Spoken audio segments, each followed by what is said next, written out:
Welcome to Heek Suit Draconis. Here be dragons. So when it comes to UFOs, aliens, and other pseudoscience, I keep hearing two main things, and they both involve the government. The first is that they have all the secret technology hidden away. The other is that the government could hide scientific discoveries, and people worry that if we should ever face a world-altering or extinction-level event, we might never know about it. As a scientist, we'll be sworn to secrecy. I thought it might be a good idea to make a quick video to dissuade these fears. It is really nothing to worry about, and I'm going to explain why. First, I want to jump into the part about the government hiding scientific discoveries from the public. This covers everything from flat earthers and moon landing deniers claiming that NASA is faking everything, to people claiming the government is hiding aliens, all the way to people worrying that in the event of a major impending disaster, we won't know anything about it because the government will cover it up. Fortunately, this isn't how science works. It actually works a lot differently. I'm going to focus on aerospace and astronautics, as this is where my experience lies. Most scientists don't work for NASA. The ones that do are employed to operate NASA's equipment and spacecraft. Astronomers, astrophysicists, and etc. don't actually work for NASA. They instead usually work for universities or private companies that are funded by NASA or have no affiliation. They have no requirement to report to the government or to follow the rules of any particular government, as scientific research does span the globe. Science doesn't work in the movies, where one brilliant person makes an observation, sees what appears to be an alien ship, or picks up an alien transmission, and then declares aliens. Then we cut to a scene with the president telling them to be quiet or else. In actuality, it is a very long and drawn-out process of making multiple observations. Once that scientist, or rather usually a team of scientists, has a pretty good theory laid out, it then gets peer-reviewed. This process is actually very extensive, but I don't wish to bore you. The peer review process more or less goes like this. Someone makes an observation and makes the best guess they can that fits everything they see. Then they reach out to multiple other organizations or peers and go, hey, here's what I found, and here's what I think it is. Can you please replicate my work and check it for yourself? Only once the peer review is complete does the finding hold any scientific weight. This is why you never hear scientists getting excited about every little discovery that's announced, because until it is peer-reviewed, it could be anything.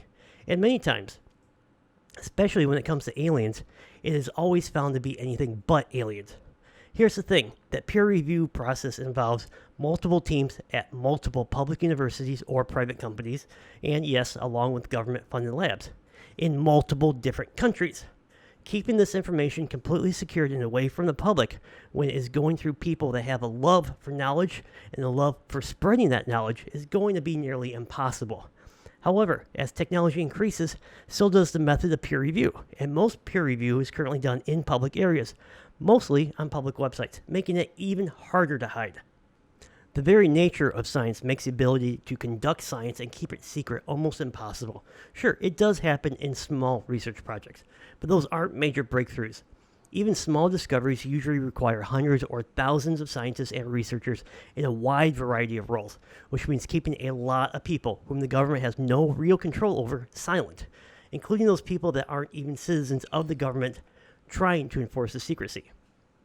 Next, on to secretive technology. Yes, the technology in government facilities is classified and kept secret, but the technology itself isn't something new that we've never seen before.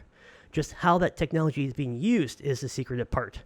Every researcher, whether working for the government or a large corporation, or just as a hobbyist, starts out with the same training and same base knowledge, and one group is never able to make a giant leap in technology alone. In fact, all of the secretive technology that has been released so far was never secret or was in any way stunning to most people, especially hobbyists and, well, nerds. Lots of hobbyists use advanced technology all the time, including myself. I'm particularly drawn to attempting to make the most advanced tech I can find at home. When stealth aircraft were disclosed, the technology wasn't some amazing surprise. It was very impressive that they actually got that technology to work, but the materials and basic science had been known for a while. Now that we have the internet, this just becomes even more true. And really, the hobbyist community is working on projects just as advanced as the government at times. In fact, testing alien technology or super advanced tech in orbit right now would be impossible to do secretly. We have so many hobbyists staring up at the sky that most orbital changes are known before the government even notes them. And even keeping a spy satellite secret is literally impossible.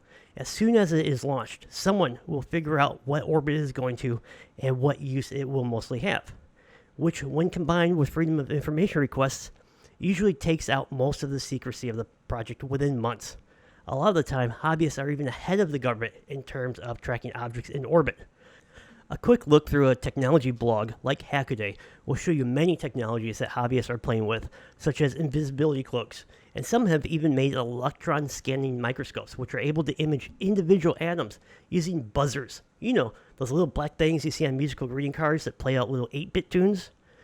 I have even made levitation devices using sound, and I've even seen that technology advance to a real usable hologram.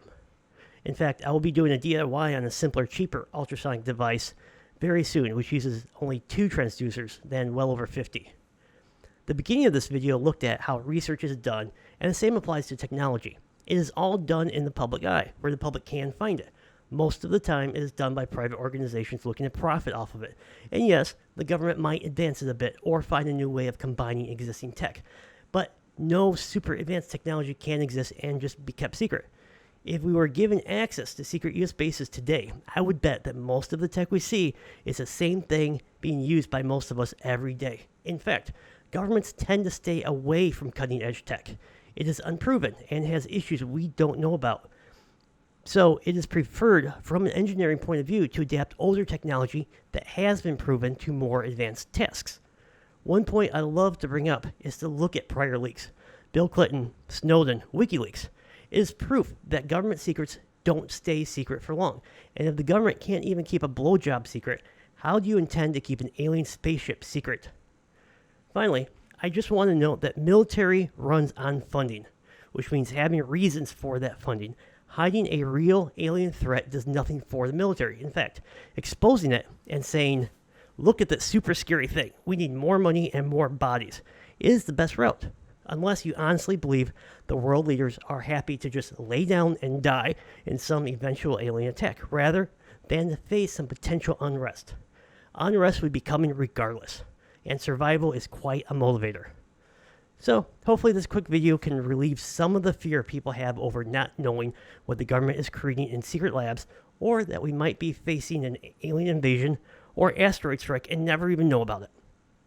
If you'd like a deep dive into this topic, let me know by leaving a comment. And as always, if you want to see more content, be sure to subscribe. Have a good day.